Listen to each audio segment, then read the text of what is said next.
Hello everyone, मैं आदिल आप सभी का हमारे यूट्यूब चैनल टोटल एग्जाम पे स्वागत करता हूँ।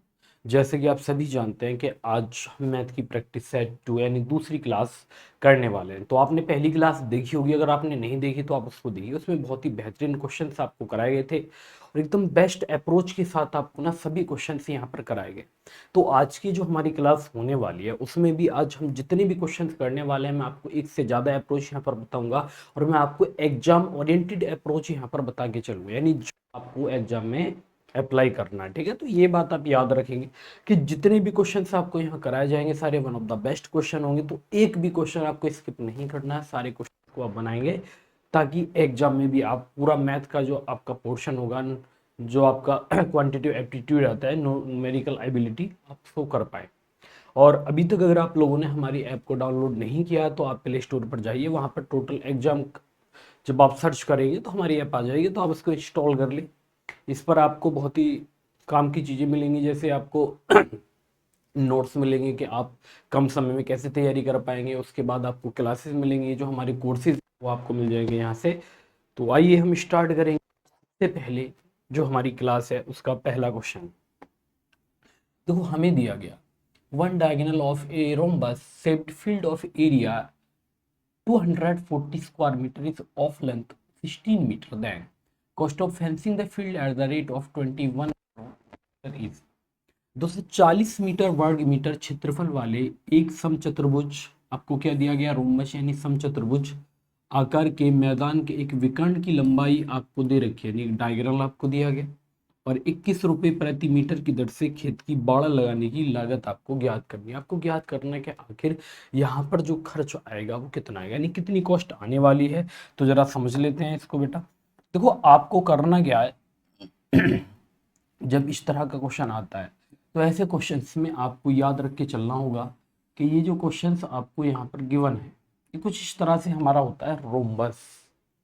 चाहिए रोम्बस नहीं है तो पैरेलल लग रहा है, तो यहाँ पर अगर हम इसको थोड़ा सा इक्वल कर लें ऐसे जी, अब ये थोड़ा लगेगा। जो रोम्बस होता है ना समचतुर्भुज, इसकी चारों भुजाएं बराबर होती हैं, ये बात आपको याद रख के चलनी पड़ेगी। जैसे यहाँ पर अगर आपसे कहा जाए बेटा इसकी ये वाली भुजा अगर ए होगी तो आप ये भुजा भी ए मानेंगे, आप ये वाली भुजा भी ए मानेंगे और आप ये वाली भुजा भी ए मानेंगे। इसके बाद ये इसका डायगोनल होगा, यहाँ से ये इसके दो विकर्ण होते हैं तो आप एक जो विकर्ण है इसको D1 मान सकते हैं और यहाँ पर ये जो दूसरा विकर्ण हमारा होगा आप इसको D2 मान सकते हैं। इसके बाद जहाँ पर ये विकर्ण एक दूसरे को इंटरसेक्ट करते हैं वहाँ पर जो एंगल बनेगा आपका वो 90 डिग्री का एंगल बनता है। तो ये जो कोण आपका यहाँ पर बनेगा आपको देखने को मिलेगा, ये कितने का होगा, 90 डिग्री का होगा, कुछ ऐसा आपको दिखेगा। अब इसने कहा है कि एक विकर्ण की लंबाई 16, जैसे D1 आपको कितना दिया गया 16, तो आपको यहाँ पर पता करना होगा पहले D2, यानी हमारा D2 क्या, उसके बाद ही आप साइड निकाल पाएंगे। अब ये निकालने का तरीका हमारा होता है, हमारा जो फॉर्मूला वो होता है एरिया बराबर होता है 1/2 दोनों विकर्णों का गुणनफल, यानी D1 गुणा D2 ये हमारा होता है। क्या होगा बेटा, D1 गुणा D2। अब अगर एरिया की बात करें तो एरिया आपको कितना दिया गया, तो अगर आप एरिया की बात करेंगे तो आप कहेंगे सर एरिया हमें 240 दिया गया। इसके बाद 1/2 D1 जो हमें एक विकर्ण दिया है वो 16 और दूसरा आपको निकालना है तो आप कर लेंगे D2।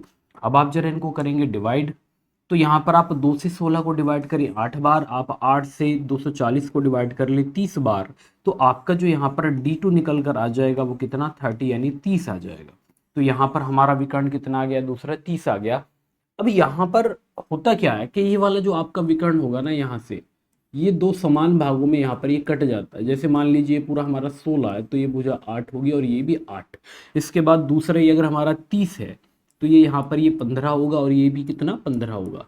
अब आप देखेंगे कि सर ये यहाँ पर राइट एंगल इसके आइड आसपास की जो भुजा होती है 90 डिग्री के, वो क्या किसका काम करेंगी, वो आधार और लंब का काम करती है और सामने वाला डायगोनल होता है। तो हमारा 888 होता है 8 15 17, तो हमारी साइड कितनी आ गई 17 आ गई। या फिर आप पाइथागोरस थ्योरम में लगाएंगे तो आप ये कहेंगे सर ये बनेगा 8 का स्क्वायर प्लस 15 का स्क्वायर और बराबर होगा ये बेटा ए का स्क्वायर। तो यहाँ से जब आप ए की वैल्यू निकालेंगे तो 8 का वर्ग 64 आएगा, 15 का वर्ग 225 आएगा और ये हमारा ए स्क्वायर आ जाएगा। तो यहां पर अगर आप देखेंगे तो ये क्या आ जाएगा, ये हमें देखने को मिलेगा ए स्क्वायर। ठीक है, ये क्या होगा, ए स्क्वायर। तो यहाँ पर जो ए बराबर आएगा वो आएगा 289। तो इसका मतलब ए आपका कितना आ जाएगा, 17 आएगा। तो ये आपको देखना पड़ेगा कि आपको जो ए यहाँ पर देखने को मिलेगा वो कितना मिलेगा, 17 मिलेगा, यानी 17 मिलेगा। अब आपसे कहा गया इसकी बाढ़, तो 17 ये बेटा 17 ही ये होगा और 17 ये, यानी अगर बाढ़ लगाने की बात आएगी तो आपको इसका परिमाप निकालना पड़ेगा। अब यहाँ पर परिमाप कितना आ रहा है, तो 17 चौका 68, 68 हमारा इसका परिमाप आ जाएगा 68। और अगर 68 मीटर में आप बाढ़ लगाएंगे और इसका प्राइस कितना होगा 21 प्रति वर्ग मीटर, तो आपको गुणा यहाँ पर 21 से करनी होगी। तो ये 21 अट्ठे बन जाएंगे, जो कि आपको दे रखा है इकाई अंक काट केवल 1428 में दिया गया। तो आपका आंसर आएगा 1428, जो कि आप देख सकते हैं जो आंसर आपका बनेगा वो ये ऑप्शन। अब देखो यहां से अगर आप ऐसे ट्रिपल एट वाला नहीं कर पा रहे, यानी आप राइट एंगल ट्रायंगल बना के पाइथागोरस थ्योरम यूज नहीं कर पा रहे, तो आपको करना क्या है, आप वो याद रखिए। तो इसकी ना साइड निकालने का भी हमारा फॉर्मूला होता है। जब आपको दोनों विकर्ण पता हो तो आप करेंगे 1/2 और अंडर रूट में आपको करना होगा d1 और d2, समझे। इससे भी आप यहाँ पर साइड निकाल सकते हैं।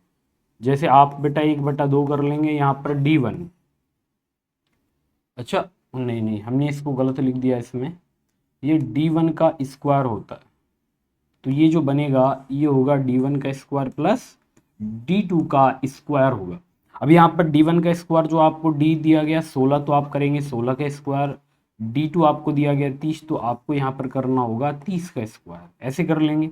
तो 16 का वर्ग आपका 256, 30 का वर्ग 900, तो ये 900 और 256 9 और 2 11, ये बनेगा आपका 1156, और 1156 होता है 34 का, और इसका भी हम 1/2 करेंगे तो ये भी डिवाइड हो गया, फाइनली 17 ही आएगा। तो हमारी जो साइड है या तो आप ऐसे निकालेंगे या फिर ऐसे निकालेंगे। ठीक है, दोनों मेथड मैंने आपको बता दिए कि आपको आखिर क्या करना है। इसके बाद आप देखेंगे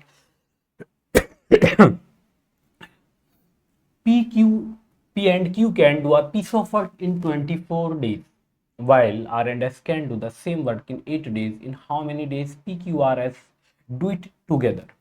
आपको दिया गया P और Q एक काम को 24 दिन में करते हैं। P और Q कितने दिन में करते हैं, 24 दिन में करते हैं। जबकि R और S उसी काम को 8 दिन में करते हैं। P, Q, R और S इसे एक साथ कितने दिन में पूरा करेंगे, आपको ये ज्ञात करना है। ठीक है, आप बताएंगे कि यहाँ पर ये एक साथ इस काम को कितने दिन में पूरा कर देंगे। अब देखिए, देखो हमें जो दिया गया, हमें P और Q दिए गए, उसके बाद फिर हमें साथ में कौन दिया गया, R और S दिया गया, R और S दिया है। तो अगर आप इनका टाइम देखें, जैसे आप PQ को देखें तो ये PQ आपको कितना दिया गया, तो आप कहेंगे सर ये 24 दिया है। इसके बाद RS आपको कितना दिया है, तो RS आपको 8 दिया होगा। जब आप 24 8 का एलसीएम लेंगे तो ये 24 ही आएगा। अब आपको करना क्या है वो समझिए। देखो आपने ये माना कि सर यहाँ पर जो P और Q है ये काम कितने दिन में करते हैं, 24 दिन में। R और S साथ में 8 दिन में काम करते हैं, लेकिन हमें काम नहीं पता, तो हम इनका एलसीएम लेंगे। एलसीएम आ गया 24, तो हमने मान लिया कि जो काम है वो कितना है, 24 है, यानी 24 है। अब समझिए, अगर मैं आपसे ये कहूं कि P और Q को 24 दिन में 24 रोटियां बनानी है, तो एक दिन में कितनी बना पाएगा, तो आप 24 से 24 को डिवाइड कर देंगे, एक दिन में एक रोटी बनाएंगे ये दोनों। इसके बाद अगर आप RS को देखोगे तो ये 8 दिन में 24 रोटियां बनाते हैं, तो एक दिन में 3 बनाएंगे। अब ये कह रहा है कि अगर ये चारों एक साथ इस काम को कर दें, यानी PQRS अगर ये चारों एक साथ करें तो बेटा काम है कितना, तो आप कहेंगे सर 24 रोटियां बनानी है।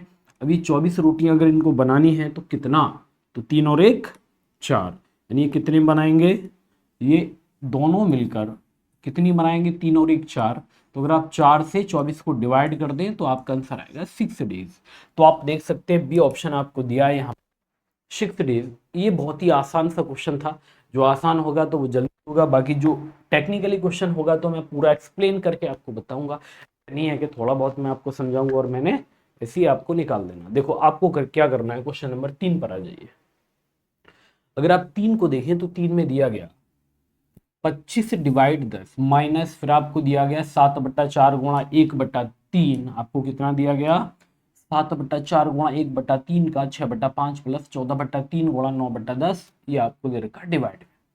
तो सबसे पहले जरा आप इसको हल करिए, तो आप इसको लिखोगे सर ये जो होगा इसको हम लिख पाएंगे 25 कितना 25 और डिवाइड हम किससे कर रहे हैं 10 से, तो बटे में 10 आ जाएगा। इसके बाद यहाँ पर लिखेंगे आप माइनस, यहाँ पर जो ये होगा अगर आप ब्रैकेट के अंदर का सॉल्व करेंगे तो 7 की गुणा 1 में कर लेंगे, 7 एकम 7 और आप 3 की गुणा 4, तो ये आ गया 12। इसके बाद आपको दिया का तो का लिखें आप, और इसके बाद फिर आपको दिया गया 6/5 6/5 इतना लिख लेंगे, फिर प्लस आपको दिया गया 14/3 और गुणा 9/10।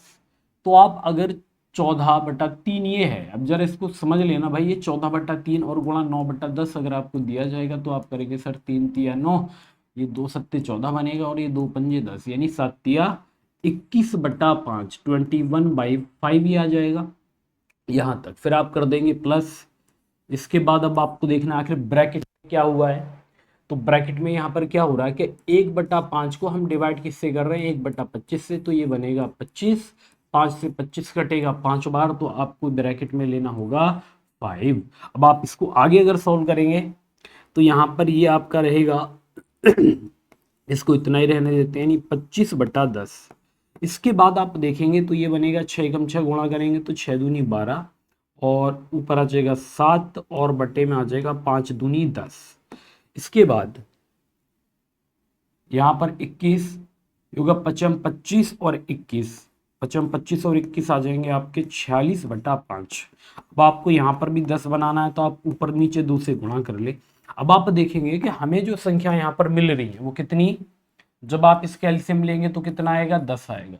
इसके बाद यहाँ पर आ रहा था 25 25, यहाँ पर आ रहा था -7 और इसके बाद आ रहा था 46 दूनी 92 92 आ रहा था।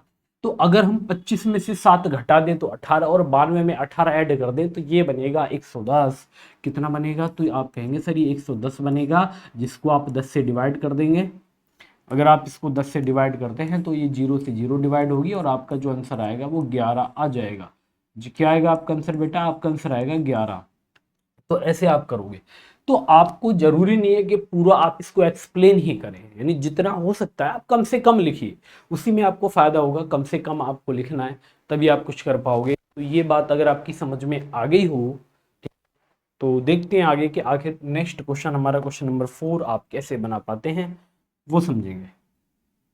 अब देखिएगा क्वेश्चन नंबर 4 हमें दिया गया, सेम क्वेश्चन दिया, फाइंड द वैल्यू ऑफ, यानी यहाँ पर आपको दिया गया 67 + 700 डिवाइड 85 - 8 × 9 प्लस ब्रैकेट में 28 - 5 × 5 और ब्रैकेट बंद करने के बाद का मान आपसे पूछा गया। देखो सबसे पहले आप लिखे 67, तो आपको यहाँ पर लिखना होगा 67 67 + 700 यानी 700 आपको दिया गया। इसके बाद यहाँ पर आप कर देंगे डिवाइड और ब्रैकेट में अगर आप देखेंगे तो आप कहेंगे सर ये दिया है हमें 85 यानी 85 माइनस।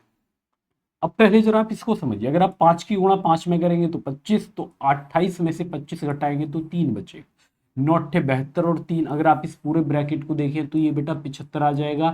तो यहाँ पर आप कर ले 75, कितना कर ले 75 कर लीजिए। अब यहाँ पर आपको दिया गया 67, इसके बाद प्लस आपको दिया गया 700 और इसके बाद डिवाइड में आपको दिया गया 85 में से 75 घटाएंगे तो 10। अब आप देख लीजिए कि यहाँ पर डिवाइड क्या हो रहा है, तो आप इस 0 से ये 0 डिवाइड कर देंगे तो ये आ जाएगा 7 और 7 6 13 137। तो आपका जो आंसर बनेगा वो 137 बनेगा। लेकिन हाँ यहाँ पर एक काम और हो सकता है कि ऑप्शन जो आपको दिख रहे होंगे ना वो ऐसे कैसे आ रहा है, देखो यहाँ पर होगा तो ये डैश है, लेकिन अगर ये माइनस में होगा, ये माइनस में अगर होगा तो ये आएगा फिर -67 और +70, तो आंसर आपका बनेगा बेटा 3। समझे, फिर क्या बनेगा 3। और आप देख सकते हैं 3 आपको डी ऑप्शन में दिया। तो अगर आंसर मैच कराने की बात है तो हम आंसर भी मैच कराएंगे, चाहे या इंग्लिश में, यानी अगर हमारा जो भी आंसर होगा वही निकल कर आएगा। तो ये आपकी समझ में आ गया होगा कि आखिर कैसे आपको बनाना है। ठीक है, इस तरह से करिएगा। नेक्स्ट क्वेश्चन पर आ जाएं, question number 5। Reshma alone can do a work in 14 days Bhavna is 40% more efficient than Reshma, the number of days Bhavna alone will take to the same piece of work is. Reshma अकेले एक काम को 14 दिन में कर सकती है। अभी इस 14 दिन में कौन करेगा भाई? रेशमा। इसके बाद भावना रेशमा से 40% अधिक कुशल है। भावना को अकेले उसी काम को करने में कितने दिन लगेंगे? अब पहले आपको क्या करना है, देखो आपको दिया है रेशमा तो आप लिख लें आर, इसके बाद आपको दिया गया भावना तो आप लिख लें बी।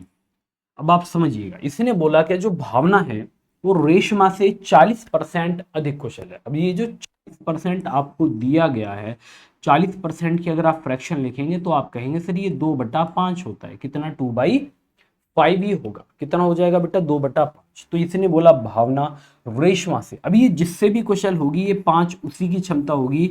अगर रेशमा की क्षमता 5 है, यानी रेशमा जितने समय में 5 रोटी बनाएगी, भावना उतने समय में उससे 2 अधिक, तो 5 और 2 कितनी बनाएगी? 7 बनाएगी।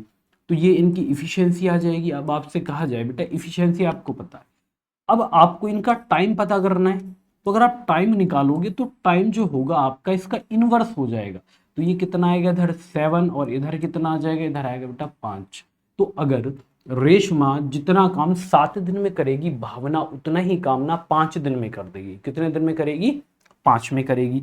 अब आपको कंपेयर करना था तो आप सीधा सीधा बोलेंगे सर कि हमें जो दिया है ना ये 7, रेशमा का टाइम 7 नहीं दिया बल्कि हमें तो 14 दिन दिया है, 14 डेज दिया गया। ठीक है, जब ये 14 दिन आपको दिया गया तो आप देखेंगे 14 7 के कितने गुणा पर बैठा है? तो 2 गुणा पर। तो आपको पता करना है तो 5 का 2 गुणा कितना होगा? तो 5 दूनी 10। तो आपका जो आंसर आएगा यहाँ पर 10 दिन आएगा। तो ऐसे आप लोग इसको बनाएंगे। बहुत ही बेहतरीन क्वेश्चन था, आप सभी इसको बना पाएंगे। तो आंसर कितना आएगा हमारा? 10 डेज आ जाएगा। समझे? इस तरह से आप इसको कर देंगे। या फिर और क्या कर सकते हैं? देखो और हम ये भी कर सकते हैं कि आप चाहे तो यहाँ से टोटल टाइम निकाल लेंगे। कैसे निकालेंगे ये बताइए? अगर बात रेशमा की जा रही है, अगर यहां पर बात रेशमा की जाए तो रेशमा की जो क्षमता है वो है 5 रोटी की, यानी एक दिन में 5 बनाने की। लेकिन अगर इसके टाइम की बात करें तो इसने 14 दिन में काम खत्म कर दिया। तो एक दिन में अगर 5 तो 14 पंजे 70 बनाएगी। और अगर बी का निकालना तो भैया एक दिन में 7 और 7 दूनी 14, तब भी आपका आंसर 5 दूनी 10 दिन ही आएगा। तो केवल ऑप्शन को मैच कराना है, आपका आंसर आ जाएगा।